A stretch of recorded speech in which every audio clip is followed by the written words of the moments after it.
La science CQFD, Natacha Triou. Aujourd'hui, nous avons la chance de nous entretenir 1 heure avec l'une des grandes spécialistes des dauphins, l'éthologue et cétologue Fabienne Delfour est notre invitée.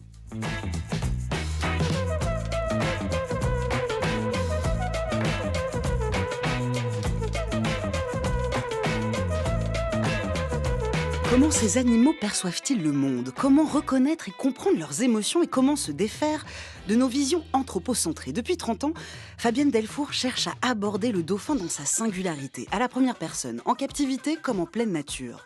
Pour l'étude de ces mammifères marins, voici une chercheuse qui a du nez, ou plutôt du rostre.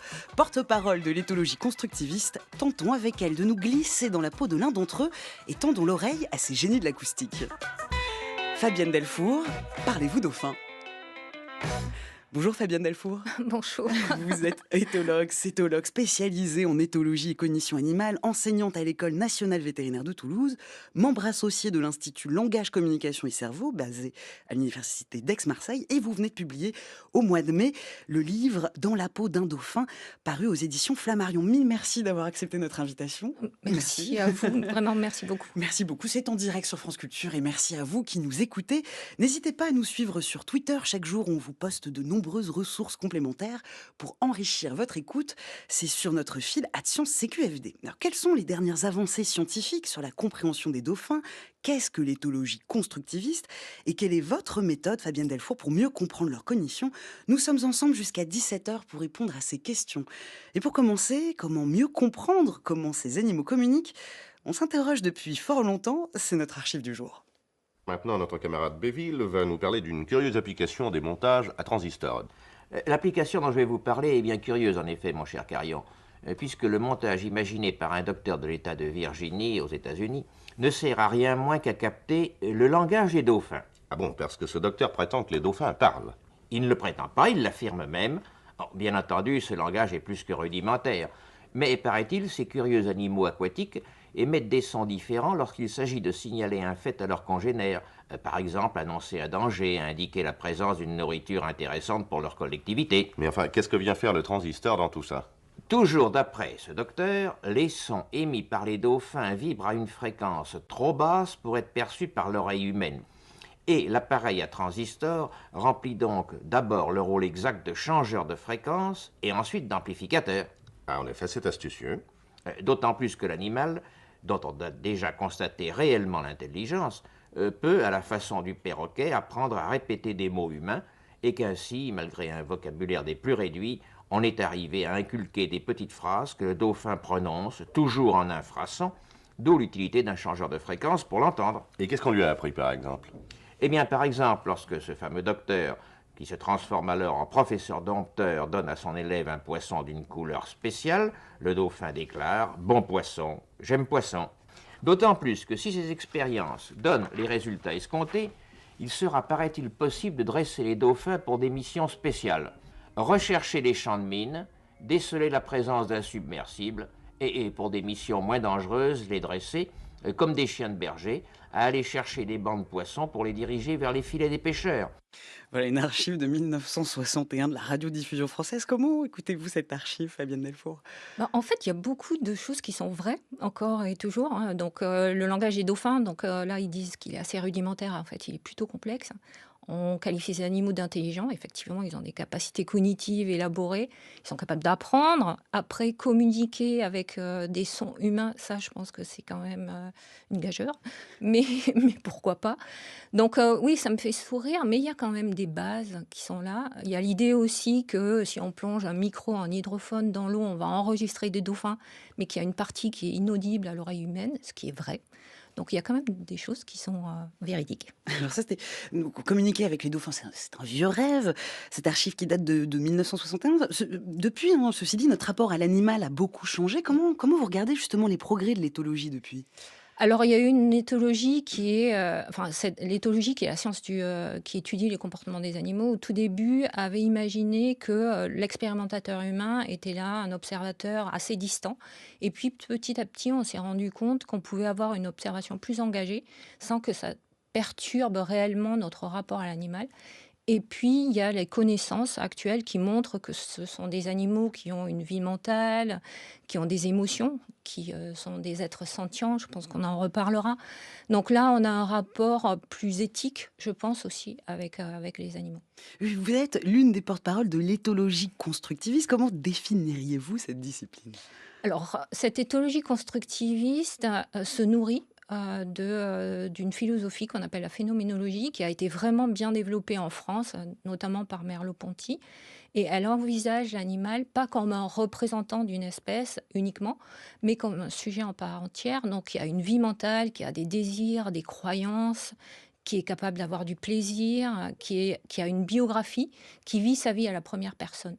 Et donc, en pensant l'animal comme un sujet, quand on est en interaction avec un animal, on n'est pas dans une relation humain-animal, on est dans une intersubjectivité.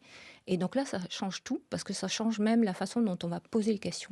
Oui, vous disiez des êtres sentients. Hein. L'éthologie constructiviste s'intéresse à la sentience. C'est voilà, cette capacité d'éprouver des choses subjectivement. Oui, voilà, c'est d'être capable d'avoir une vie mentale, d'intérioriser, d'avoir du plaisir, de ressentir un grand et riche panel d'émotions. Et aujourd'hui, cette sentience animale est reconnue chez de nombreuses espèces, notamment les poissons. Donc, parce qu'on a aussi cette idée d'une hiérarchie du vivant. On imagine que oui, les grands singes vont ressentir des émotions, mais le poisson rouge peut-être un peu moins.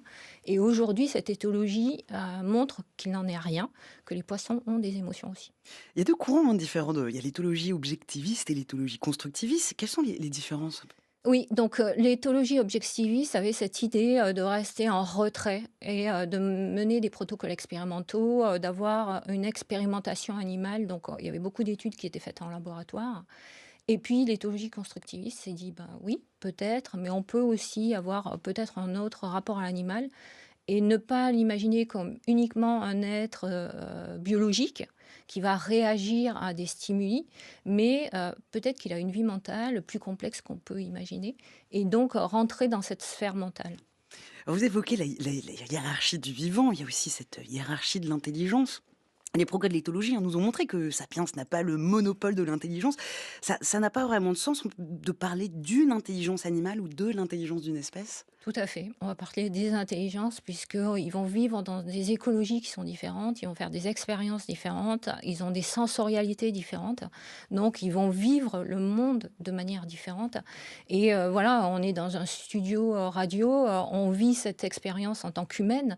Maintenant, vous faites rentrer un chien, il va vivre le studio d'une autre manière. Et ça se conjugue à l'infini. Parce que même nous, en tant qu'humaines, Homo sapiens, on a des histoires différentes, de relations différentes avec ce studio. Et je peux vous certifier que moi, là, maintenant, je suis beaucoup plus stressée que vous, par exemple. Donc voilà, même si on appartient à la même espèce, on a des individualités, des personnalités, des ressentis différents. Ouais, vous préférez parler d'intelligence animale au pluriel? Oui. Ah oui, comme je parle de mondes animaux au pluriel, oui. Oui, oui. Mais alors, comment vous faites vous faites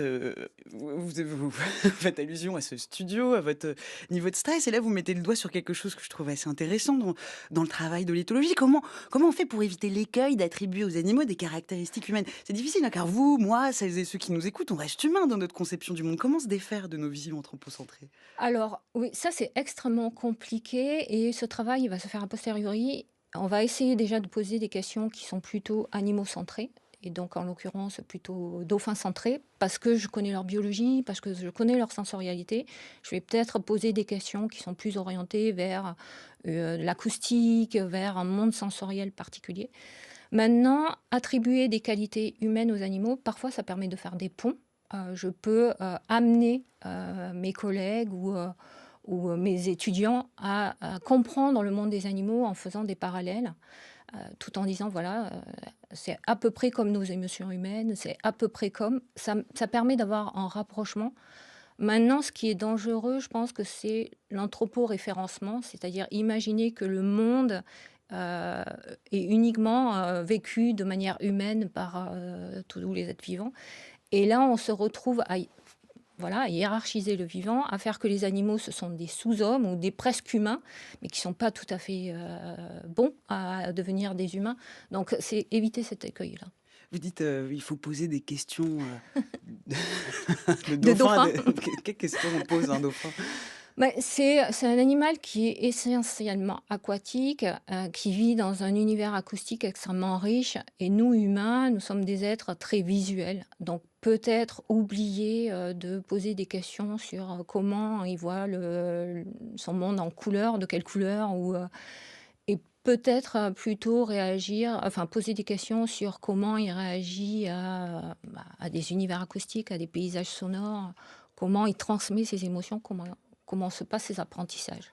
On parle aussi de l'écueil du chimpocentrisme. On a d'ailleurs Oui. failli appeler cette émission Malin comme un dauphin, car l'éthologie s'est aussi beaucoup inspirée des méthodes et des progrès de la primatologie, mais ça aussi c'est un piège. Oui, au début, les premières études en éthologie ont été faites essentiellement par des primatologues. Et puis des psychologues qui se sont accaparés ces questions qui étaient posées d'abord sur les enfants, et ils les ont transposées aux grands singes. C'était relativement facile, aisé, parce qu'on restait avec des animaux terrestres qui pouvaient manipuler, qui avaient de l'appréhension, etc. Mais on voit bien que poser des questions de chimpanzés à des dauphins, ça a des limites. Voilà, c'était cet écueil-là qui, pendant très longtemps, a sévi en éthologie. Et on a posé des questions très humano-centrées à beaucoup d'animaux. Mais parce que les dauphins ont justement des capacités cognitives qui sont proches des grands primates aussi. Oui, alors, ils sont capables d'apprendre, de mémoriser, de transmettre des informations. Ils ont une vie sociale qui est complexe. Donc, cette complexité, on va la retrouver aussi chez les grands singes, mais aussi chez d'autres animaux. Et donc, les comparer, ça permet de montrer des convergences évolutives, par exemple. Mais à un moment donné, il faut les séparer. C'est-à-dire, les chimpanzés ou les orang-outans ou les bonobos restent des grands primates. Et puis, on a ces grands mammifères marins qui ont droit à avoir leur monde propre. Mais quand on étudie l'intelligence d'un dauphin, on étudie quoi? Sa capacité à anticiper, à planifier, sa mémoire? Oui, l'intelligence, c'est la capacité à acquérir, à mémoriser des informations, à les transmettre. Donc, comment l'animal acquiert ces informations sur l'environnement social, sur l'environnement physique? Comment il mémorise? Est-ce qu'on a de la mémoire à long terme? Et comment il va transmettre ces informations? Est-ce qu'il y a des apprentissages? Est-ce qu'il y a des cultures aussi? Et on s'aperçoit que les dauphins cochent toutes les cases. Les dauphins cochent toutes les cases et on va justement les décortiquer ensemble, toutes ces cases. Mais avant ça, j'aimerais qu'on revienne un peu sur votre parcours pour comprendre comment vous vous inscrivez dans l'éthologie. Vous écrivez dans votre livre, vous écrivez il y a 30 ans, il n'existait pas de formation digne de ce nom pour devenir cétologue. Comment vous avez fait ce choix, celui de la cétologie? Alors au début, je voulais pas du tout étudier les cétacés, je voulais étudier les éléphants. Voilà. Grosse bête aussi. Oui, je suis plutôt attirée par les grosses bêtes apparemment. Mais alors ça va paraître... il n'y avait pas Internet. Et donc les premiers chercheurs à avoir répondu de manière positive à mes demandes de stage, ça a été un chercheur au Canada qui s'appelle John Ford, qui travaillait sur la bioacoustique des orques. Et donc, j'ai fait le deuil des éléphants et je me suis dit, pourquoi pas? Et j'ai commencé par la bioacoustique. Donc, j'ai analysé des sons, des enregistrements d'animaux. Et très rapidement, j'ai été frustrée parce que je vivais dans un univers sonore, mais je ne voyais pas ce que faisaient les animaux. Donc, je me suis dit, c'est sympa la bioacoustique, mais ce n'est pas pour moi. J'ai vraiment besoin d'aller au contact des animaux.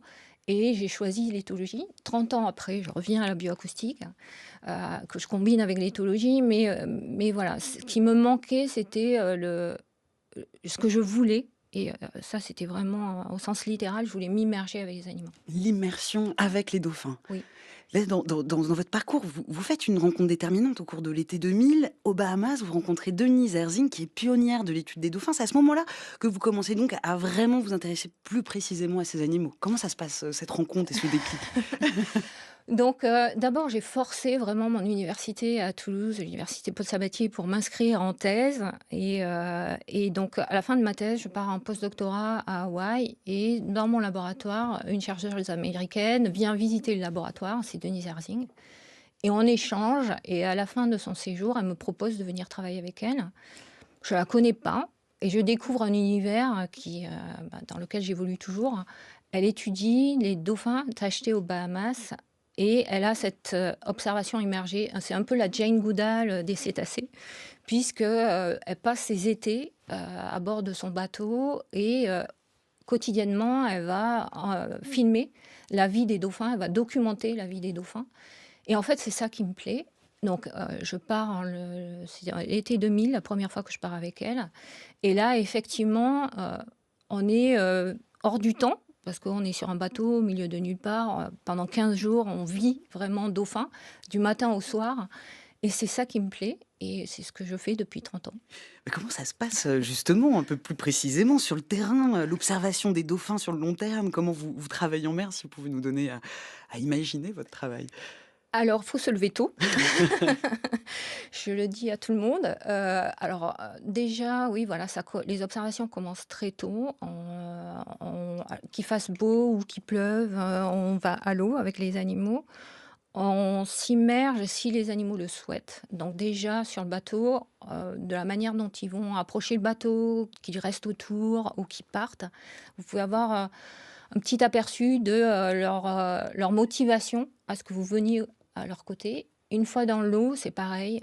Je me propose aux animaux, c'est-à-dire je vais jamais courir après ou nager après. Je suis plutôt statique. Et une fois qu'ils viennent vers moi, qu'ils initient une rencontre, là, je peux faire quelque chose.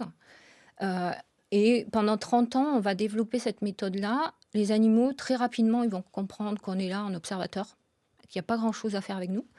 Parfois, ils vont nous solliciter, et je pense notamment à des femelles dauphins qui nous ont pris pour des babysitters à un moment donné. Comment ça? Comment ça? Babysitter pour dauphins? Babysitter pour dauphins, donc je peux rajouter ça sur mon CV. C'est voilà, donc les journées aux Bahamas, c'est de 6 heures du matin à 7 heures du soir. Voilà, c'est 7 heures du soir, on est ancré, on voit arriver un groupe de dauphins.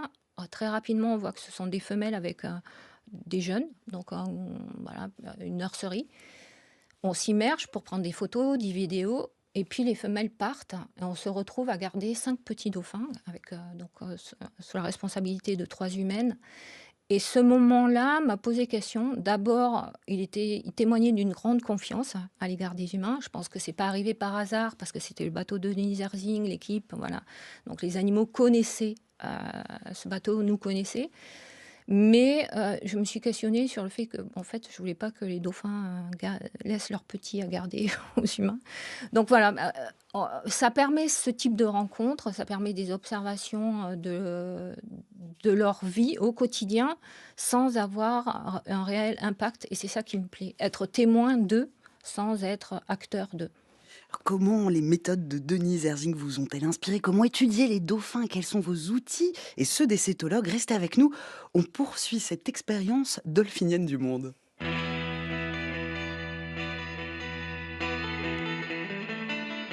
France Culture, la science CQFD, Natacha Trio. En direct sur France Culture, nous nous entretenons tout au long de cette heure avec Fabienne Delfour, éthologue, cétologue qui étudie depuis 30 ans les dauphins et leurs capacités cognitives. Nous venons de voir ce qu'était l'éthologie constructiviste. Nous avons parlé des apports de la primatologie pour l'éthologie. Alors, dans quelle mesure les dauphins, par leurs capacités cognitives, sont proches des grands primates ? Ils vivent dans une société qui est organisée. Donc, il va y avoir des us et coutumes à apprendre. Et donc là, on a des transmissions sociales, on a des apprentissages, on a des animaux qui regardent les adultes. Donc, ils vont apprendre par observation. Et puis, on a des vrais profs. Donc, on a des dauphins qui vont enseigner de manière très active à leurs petits les règles de vie de cette société delphinienne. Ça peut être rapproché aussi des grands singes. Mais les dauphins sont en effet des animaux très sociaux, mais comment s'organisent plus précisément ces sociétés de delphinidés, on dit? Oui, des delphinidés. Alors, il y a une trentaine d'espèces de dauphins. Les dauphins qu'on connaît le mieux, ce sont ces grands dauphins qu'on trouve dans les parcs zoologiques.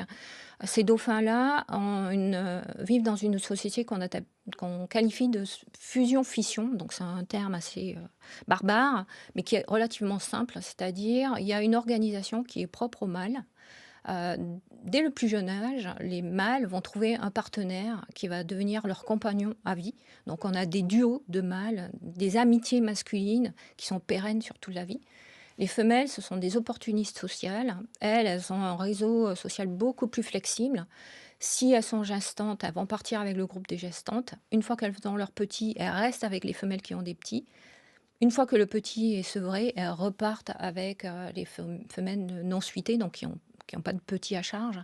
Donc on a une organisation qui est extrêmement fluide, plastique chez les femelles et qui est beaucoup plus rigide chez les mâles et qui les rend beaucoup plus vulnérables en fait. Parce que quand leur partenaire meurt, ils se retrouvent tout seuls. Oui, c'est ça, chez les grands dauphins, les mâles forment une sorte de duo à la vie et à la mort dès leur Oui, plus jeune âge. oui, oui, en fait, c'est comme si ils se trouvaient dès la tendre enfance, ils vont se tester et ces amitiés vont se renforcer au cours du temps. Et on va avoir des formations d'alliances, donc on a des associations de duos et qui forment des méga-alliances de mâles. Et chez les femelles, on n'a pas du tout ça. On a des amitiés qui sont beaucoup plus plastiques, qui sont régies quand même par une forte sororité, en fait, une grande solidarité féminine dans les soins qui doivent être apportés aux jeunes. Donc on a les femelles les plus expérimentées qui vont enseigner à des femelles un peu plus naïves. Et dans cette société de dauphins, ce qui est caractéristique aussi, on n'a pas un chef, on a des leaders. Et dans ces leaders, ça peut être aussi bien des mâles que des femelles. Et je trouve cette société hyper moderne. Donc voilà, on a une alternance du leadership. Vous disiez, quand des mâles perd son partenaire, il se trouve en difficulté. C'est quoi un dauphin en difficulté? Un dauphin en difficulté, il faut imaginer vivre dans un espace qui n'est pas toujours accueillant. Il est souvent sombre, il est souvent... voilà, ce sont des animaux qui recherchent de la nourriture, beaucoup, souvent et maintenant de plus en plus, parce qu'il y a une raréfaction des ressources alimentaires. C'est un monde aussi qui peut être assez violent, puisqu'il y a des bandes de dauphins qui peuvent venir et créer des bagarres. Donc avoir un partenaire, avoir un pote, ça peut être fort utile. Donc être tout seul, c'est se rendre extrêmement vulnérable. Parler de vulnérabilité, ça m'emmène comme ça sur le fil de l'eau, sur la question des émotions. On a découvert que les perroquets rougissent de plaisir, que les chiens qui aboient dans les aigus sont dans des situations anxiogènes. D'un point de vue méthodologique, comment reconnaître et comprendre les émotions d'un dauphin? Alors, nos émotions ont des manifestations. Vous parliez du perroquet qui rosit ou du chien qui va aboyer. Donc, on a des manifestations physiologiques. Quand on a des animaux qui ont peur, ils ont des battements cardiaques qui vont augmenter, des respirations qui vont s'accélérer. Donc ça, on peut le mesurer. Il y a des manifestations comportementales, donc voilà, des vocalisations particulières. Chez le dauphin, on a une vocalisation qui signifie je suis content, j'ai obtenu ce que je veux. On appelle ça le victory squeal en anglais. Et Cri de victoire. Cri de victoire, c'est un peu le yes, j'y suis arrivée. Et on a aussi des manifestations comportementales, on a des tensions dans le corps, on a des positionnements dans la colonne d'eau qui sont là pour témoigner d'une émotion. Et on sait aussi que nos émotions ont un impact sur nos capacités cognitives. Par exemple, si vous demandez aux Parisiens de se remémorer où est-ce qu'ils étaient le soir des attentats du Bataclan, on sait tous où on était ce soir-là. Donc on sait que des émotions positives ou négatives mettent l'accent sur des vécus et vont ancrer dans notre mémoire des souvenirs. Ces émotions elles peuvent être positives ou négatives. Et le test ultime, c'est ce fameux test de voir le verre à moitié vide ou à moitié plein, donc des animaux optimistes ou pessimistes. Alors comment est-ce qu'on teste l'optimisme ou le pessimisme d'un dauphin? Alors je l'ai fait, donc je peux vraiment vous raconter. Je vais peut-être prendre l'exemple chez les chiens parce que c'est plus parlant. On va appeler dans un coin de la pièce le chien, et dans ce coin de la pièce, il y a une écuelle qui est remplie de nourriture, donc je vais lui donner de la nourriture, je vais le caresser, le féliciter. Et dans un autre coin de la pièce, je l'appelle, mais là, il n'y a pas de nourriture, il n'y a rien. Je renouvelle ça très très vite. Quand je l'appelle là où l'écuelle est pleine, il s'y précipite rapidement, il est là très rapidement. De l'autre côté de la pièce, où il n'y a rien, il va mettre beaucoup de temps.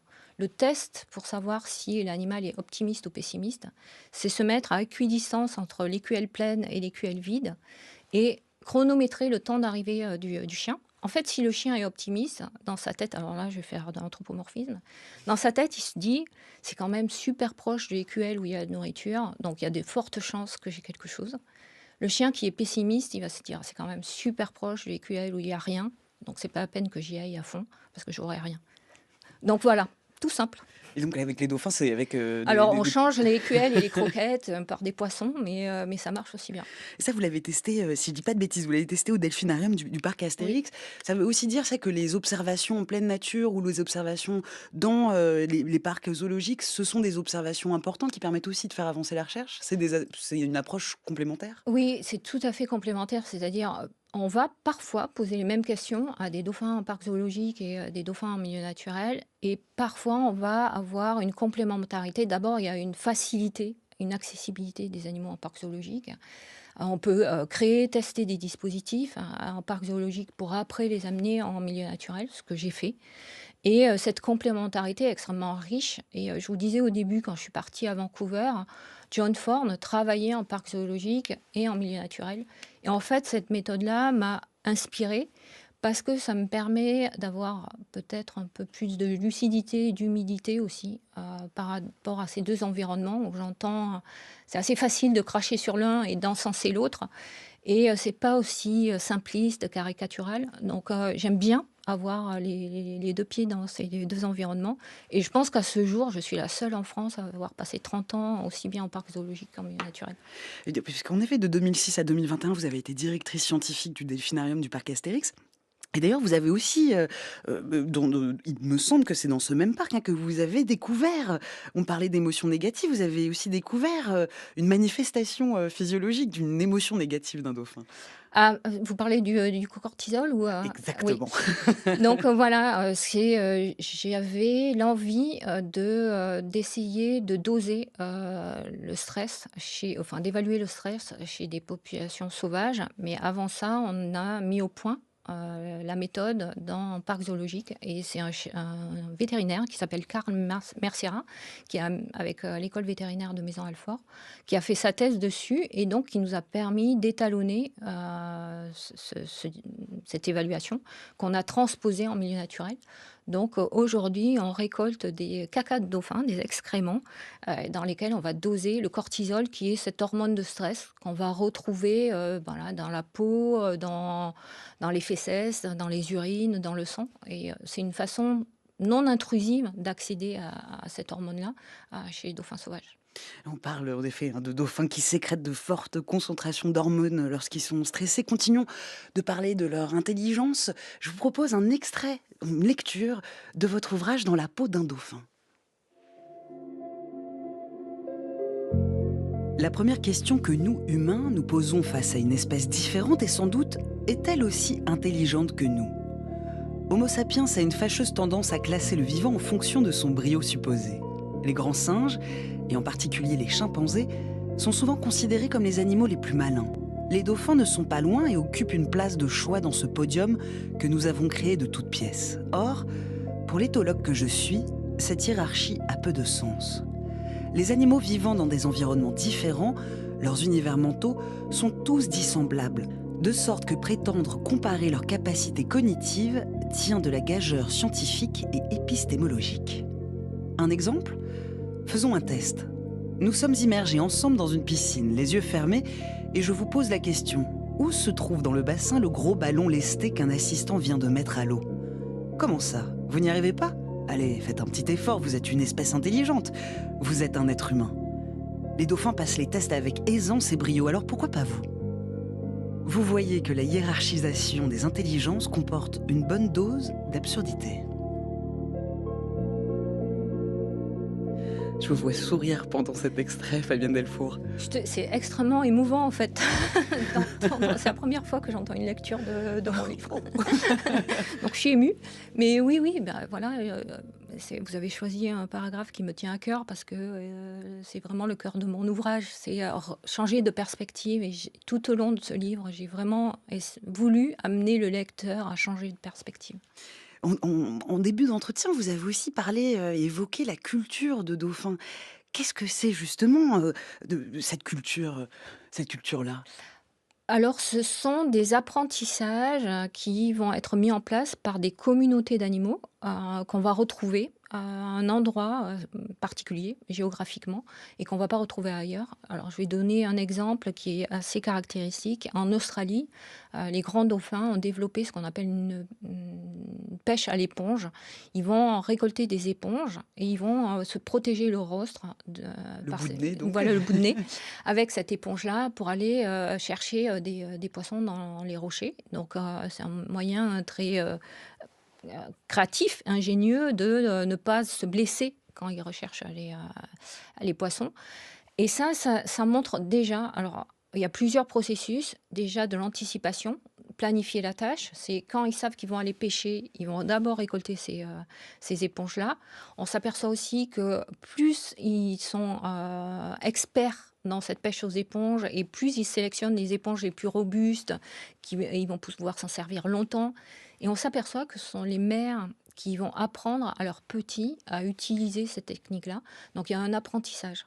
Vous allez ailleurs dans le monde, cette technique n'existe pas. Donc on a ici, là, l'exemple d'une tradition culturelle qui est mise en place par un groupe d'animaux et qui est perpétrée par ces animaux. C'est ça, un apprentissage et des connaissances qui sont donc transmises. Oui. Oui, qui sont transmises de manière active, c'est-à-dire là, c'est pas uniquement de l'observation. Les femelles vont chercher leurs petits. Alors, on serait des humains, on les amènerait par la main, mais c'est un peu ça, c'est-à-dire elles les contraignent à venir, à observer comment elles font, comment on sélectionne les éponges, comment on les récolte, comment on les place sur le rostre, etc. Donc il y a vraiment un enseignement actif. Sur ces sociétés de dauphins, pardon, dans votre livre aussi, vous montrez que les dauphins peuvent vivre des deuils également dans ces sociétés complexes. Oui, alors parmi le riche panel d'émotions, il y a aussi le chagrin et la tristesse. Et ça a été très longtemps laissé au domaine des anecdotes. Mais voilà, aujourd'hui, on a quand même beaucoup d'anecdotes qui montrent que suite à la perte, souvent d'un petit, les femelles vont avoir une certaine apathie, elles vont refuser de manger, elles vont avoir un retrait, elles vont vont se couper des relations sociales. Et donc ça témoigne d'une émotion qui est plutôt négative. Ça, on va le retrouver chez d'autres animaux, mais voilà, ça existe, oui, chez les dauphins, et c'est observé chez les dauphins. Et des femelles qui cessent de s'alimenter en période de deuil Oui. pour ces émotions. Donc voilà, une société avec une culture, des émotions fortes. Dans vos recherches, vous réfléchissez également à une communication anthropozoologique. Peut-il exister une amitié homme, humain, dauphin? Avant de répondre à cette question, écoutons ce concert pour baleines.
Un extrait de David Rothenberg qui joue de la clarinette aux baleines à Hawaï sur France Culture. Car nous parlons de cétacés, plus exactement de dauphins, avec Fabienne Delfour, éthologue et cétologue spécialisée en éthologie et cognition animale et enseignante à l'École nationale vétérinaire de Toulouse.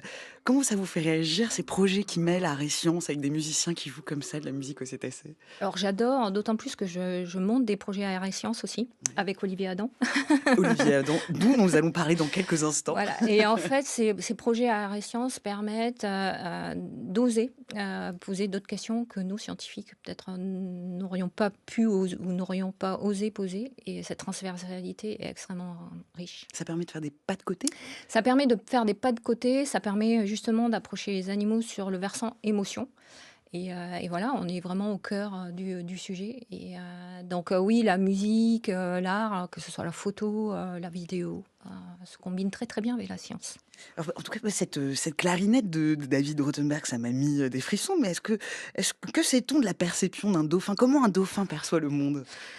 Alors, j'ai écrit un papier justement sur les émotions des baleines et suite à la diffusion d'une musique particulière, je pense que la baleine a ronronné, elle a vécu une émotion particulière. Et le chant des baleines n'a jamais été examiné sous cet aspect-là. On l'a décortiqué dans tous les sens. La bioacoustique l'a vraiment décortiqué, voilà, segmenté. Mais avoir une vision un peu plus du dessus et se dire que peut-être ce chant, c'est aussi une expression d'une émotion, ça n'a jamais été fait. Donc on initie des recherches dans ce sens-là. Et sur les dauphins, la perception de son environnement, qu'est-ce qu'on sait justement de sa perception de l'espace, par exemple? Il vit dans un univers sonore, il vit aussi porté par ces éléments. C'est un univers en 3 dimensions où la vision n'est pas prépondérante, hein. Donc ça va être beaucoup les sons. Ce qu'on connaît moins du dauphin aussi, c'est qu'il va goûter son environnement. Donc il goûte, littéralement. Donc on sait par exemple que les mâles repèrent les femelles qui sont prêtes à s'accoupler en goûtant leurs urines. Donc ils sont capables d'analyser leurs urines. Et je peux imaginer que parfois l'eau de l'océan a très mauvais goût quand il y a des pollutions, etc. Donc il faut oublier notre vision anthropocentrée et extrêmement visuelle et imaginer un univers sonore, gustatif, tactile. Ce sont des animaux qui sont extrêmement tactiles. Parce que le toucher est très, très important également pour ces espèces. Oui, ce sont des animaux qui vont se réconforter chaque fois qu'il y a quelque chose qui leur fait peur. Ils vont vraiment avoir des comportements tactiles. Les femelles sont extrêmement tactiles à l'égard de leurs petits. Maintenant, ça ne veut pas dire qu'ils aiment être touchés par l'humain. Donc, voilà. Mais entre eux, oui, il y a vraiment le toucher qui a un sens prépondérant. Vous parlez de cet environnement sonore qui est très important. Vous avez apporté des sons pour cette émission. D'ailleurs, je propose qu'on en écoute un. C'est celui-ci. Et celui-ci, c'est justement un dauphin qui cherche à se repérer dans l'espace. Qu'est-ce qu'on vient d'entendre? Là, vous avez le nom d'un dauphin, c'est-à-dire les dauphins ont des signatures sifflées. Moi, je m'appelle Fabienne Delfour. Delfour, je l'ai hérité de ma famille. Fabienne, c'est mon identité. Et chez les dauphins, on va retrouver ça. Donc, on a des dauphins. Le prénom, ouais, c'est ça. Le prénom et le dauphin. nom. Comment un dauphin arrive comment ça s'acquiert un prénom de dauphin, ce sifflement de signature? Il est donné par sa mère. La mère, enfin les femelles en fin de gestation vont produire leur propre signature sifflée qu'elles vont répéter de manière intense. Et une fois que le bébé est né, elles continuent à reproduire cette signature sifflée. Petit à petit, le nouveau-né va reproduire le son qu'il a entendu, donc le nom de sa mère, mais il va commettre des erreurs et la mère va entretenir ces erreurs. Donc on a un signal qui ressemble à celui de la mère, mais qui a des petites détériorations. Et ça va devenir la particularité, l'identité du dauphin. Donc quand vous écoutez ou quand vous regardez des spectrogrammes, quand vous avez des sons de forme identique, vous avez des clans familiaux.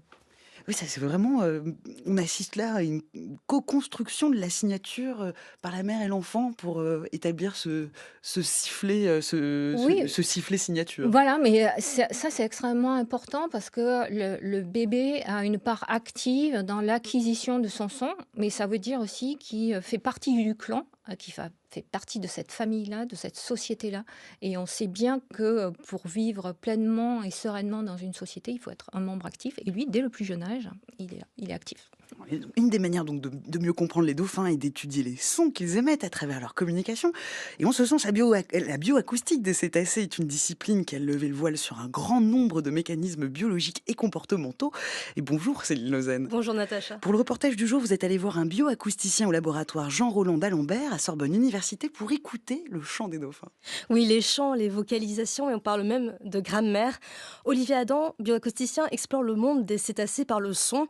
Dauphins, belugas, narvals ou même baleines à bosse, cachalots et orques. À partir de l'analyse des sons, il est possible d'inférer des paramètres sur le comportement, la morphologie ou bien le cycle de vie. Avec des hydrophones, il capture les sons émis en suivant des groupes, en quadrillant une zone et parfois même en plaçant une sorte de mouchard sur leur dos pour les suivre au plus près et de manière non invasive.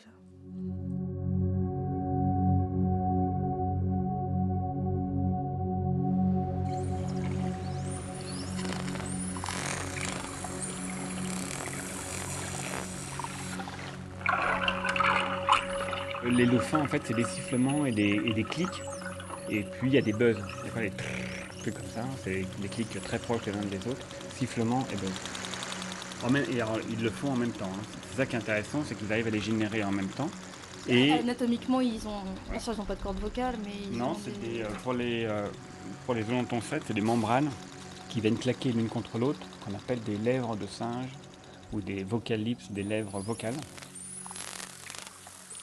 Alors on a de la chance parce que les cétacés ce sont des mammifères et ils utilisent le son dans leur activité vitale et leur interaction sociale. Ils vont utiliser le son tout le temps.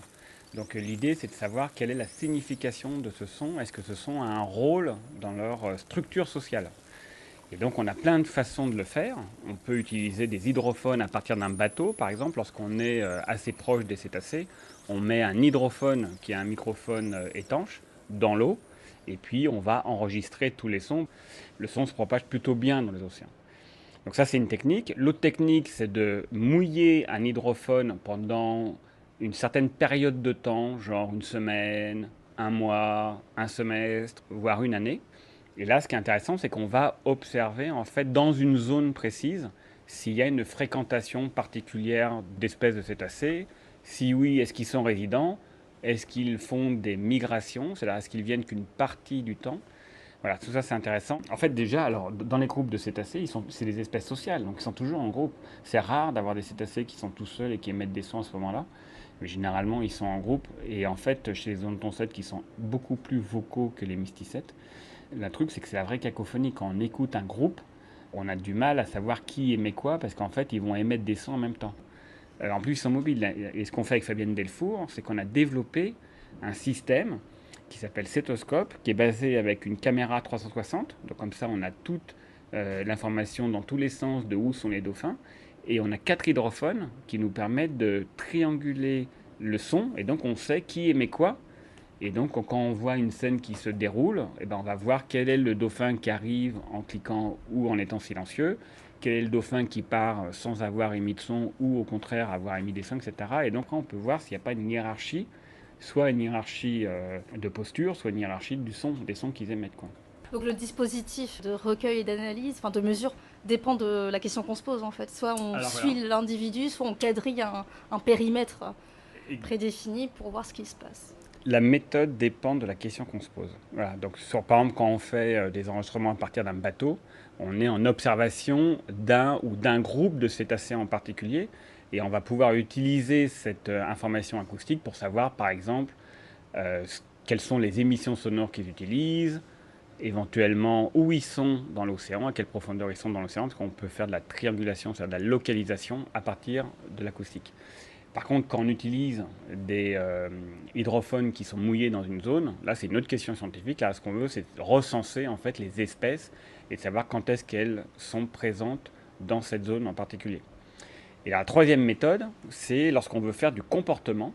Là, on va utiliser des hydrophones que l'on va venir ventouser directement sur les cétacés. Et moi, par exemple, à Madagascar, avec l'association Cetamada, on a utilisé directement des caméras étanches et des hydrophones dans une capsule électronique.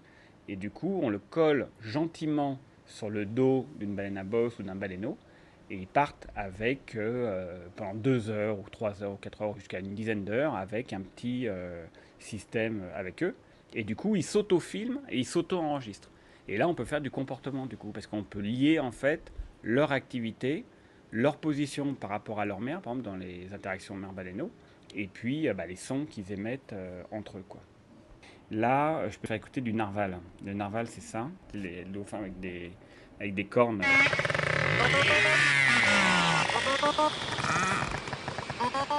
Qu'est-ce qu'on sait vraiment de la fonction de ces communications? Oui, c'est bien ça. Est-ce qu'on arrive à y associer une intention, des messages dans ces séquences sonores?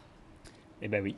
Déjà, pour deux raisons, on en est sûr. La première raison, c'est que s'ils les utilisent aussi souvent dans leur structure sociale, c'est bien parce qu'ils ont des messages à faire passer. Et sinon, on ne va pas, entre guillemets, parler pendant rien dire. Ou alors, ça va nous amuser 2 minutes, mais après, on va laisser tomber, quoi. Et la deuxième raison, c'est qu'on voit qu'à des sons sont associés des comportements. Alors, chez les dauphins, par exemple, ils ont la faculté de faire de l'écolocalisation. Et donc, donc les clics qu'ils vont émettre, les clics, ce sont des sons extrêmement brefs, impulsionnels et brefs. On pense qu'ils les émettent pour s'orienter, pour trouver leur proie. Et eux, ils s'entendent. Par exemple, on a beaucoup d'interactions entre des baleines à bosse et des dauphins. Et on sait qu'ils ont les mêmes bandes fréquentielles. Donc quand il y a des dauphins qui vont venir cliquer ou siffler autour des baleines à bosse, elles veulent les entendre. Et inversement, quand les baleines à bosse vont émettre des grognements, les dauphins vont les entendre. Alors est-ce qu'ils se comprennent? Ça, je ne vais pas aller jusque-là, mais en tout cas, ils s'entendent. Beluga, c'est ça.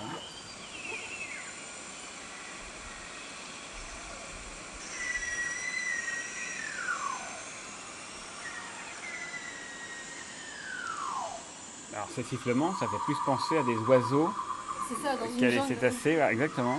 Et on les a nommés les canaris des mers.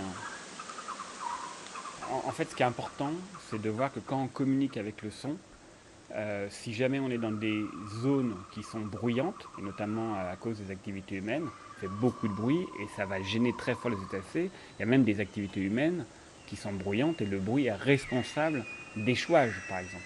Et on essaye de mettre en place des recommandations pour que lorsqu'il y a une activité humaine en mer, le bruit ne dépasse pas certains seuils pour ne pas tuer ou fragiliser les cétacés. Merci Céline Lausanne pour ce reportage. Une réaction à ce qu'on vient d'entendre, Fabienne Delfour? Ça montre la diversité du vivant. Juste en plongeant un hydrophone dans ce monde supposément silencieux, on s'aperçoit qu'il y a vraiment une richesse animale, une richesse des vies animales. Mais on entendait dans ce reportage cet outil, ce cétoscope, parce que finalement, en effet, on n'y pense pas, c'est pas hyper évident, mais une des difficultés, en effet, de reconnaître le dauphin qui a émis un son. Oui, parce que le dauphin, quand il vocalise, il n'ouvre pas la gueule. Donc, vous entendez, voilà, vous plongez un micro, vous entendez une cacophonie sonore et vous êtes incapable de savoir quel est l'autre dauphin qui est émetteur des vocalisations. Donc, c'est extrêmement frustrant. Donc, effectivement, avec Olivier Adam et l'association Abyss à La Réunion, on a construit un dispositif qui nous permet de localiser dans l'espace, dans un environnement en 3 directions, en 3 dimensions, l'émetteur des vocalisations. Et en tant qu'éthologue, pour moi, c'est la première fois, il m'a fallu attendre 30 ans, mais c'est la base de la communication. C'est-à-dire, une fois que vous avez identifié l'émetteur, vous pouvez déjà repérer comment les autres vont se comporter, quelle est la puissance, l'impact du message qu'il a envoyé. Et je pense que je rajouterai par rapport à ce qu'a dit Olivier, c'est comment on comprend une production vocale d'un dauphin, une vocalisation, ça va être le contexte. Donc, avoir l'image, la vidéo permet de connaître le contexte de l'émission de la vocalisation. Et là, on peut dire, voilà, c'était un contexte social, c'était une bagarre, hein, au contraire, c'était un accouplement, etc. Donc, on a besoin du contexte. On cherche à étudier, à mieux comprendre comment les dauphins communiquent entre eux, mais comment communiquer avec un dauphin? En primatologie, on utilise beaucoup des symboles, mais avec un dauphin, on fait comment? Alors, on a essayé l'utilisation de symboles. On a essayé avec Denise Erzing aux Bahamas, justement, avec cet outil qui s'appelle Chat, qui permet d'avoir un panel de sons qu'on va diffuser aux animaux. Ces sons sont associés à des objets et l'idée, c'était si l'animal veut requérir l'objet, il va devoir produire le son. Et alors, ça n'a pas vraiment fonctionné, si ce n'est qu'une fois.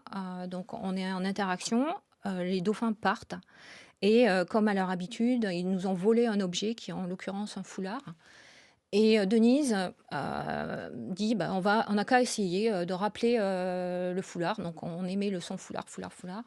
Et en fait, c'est la mère de notre petite voleuse qui nous a ramené le foulard.